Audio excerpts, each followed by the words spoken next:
Hi, you're watching Brioche Knit Tips. I'm Sandy from Sewing Make Stuff, and in this video, I'm going to show you how to do the brioche right slanting unwrapped decrease. Here is an example of the decrease, and you can see that it takes 1, 2, 3 stitches and turns them into 1, decreasing 2.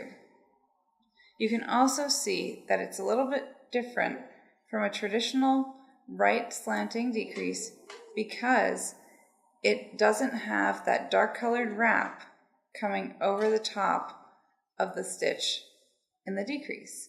That wrap is hidden behind, so it looks a little bit different.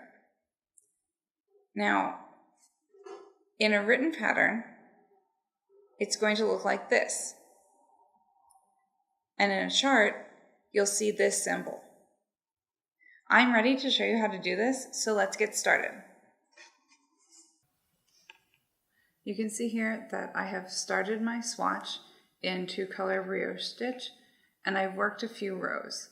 There's no number of stitches that you must cast on, but just make sure that you have enough that when you do your decrease, you don't run out of stitches. I'm going to start my row, and I'm working on a right side row with the light color, and that's a knit row. So I'm just going to slip one and then start in my pattern. Brioche knit, slip 1 yarn over, brioche knit, slip 1 yarn over. And I'm going to continue that until I get to the approximate center of my swatch, ending with a slip 1 yarn over. And now I'm ready to try my brioche right slanting unwrapped decrease. So the first step of the decrease, is to slip the next stitch knitwise. So I'm going to do that, and remember, it's the light color stitch and its wrap. Then I am going to slip the next 2 wraps, both of the dark color wraps, on the left hand needle, knitwise together.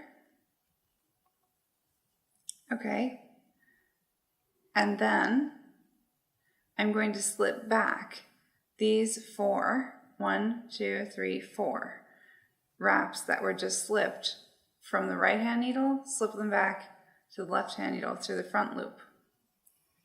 So it's a little tight,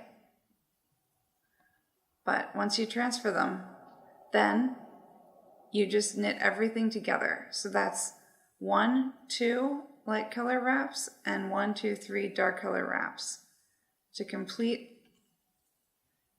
the brioche right slanting unwrapped decrease. So you can see that there, and I'm just going to continue on with my row in the pattern, and I will check back in a little later once I've done a few more, and we can take a look at the decrease.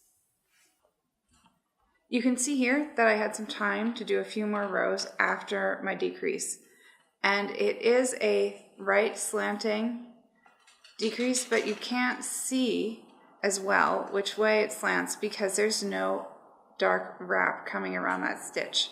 Now, for some projects, I like this a lot better than the wrapped one, and you can see what that looks like below. But you might also want to mirror this, and the mirrored version is left slanting, but I've called it the brioche unwrapped decrease because I never anticipated, needing a right slanting and a left slanting one. But I did. So you can check out that video in the Brioche Knit Tips playlist. I hope that you guys have fun doing your brioche projects. Let me know if you like this decrease or if you use it in a pattern. I would love to see what you guys come up with to use it in. And I will see you back here soon. Bye.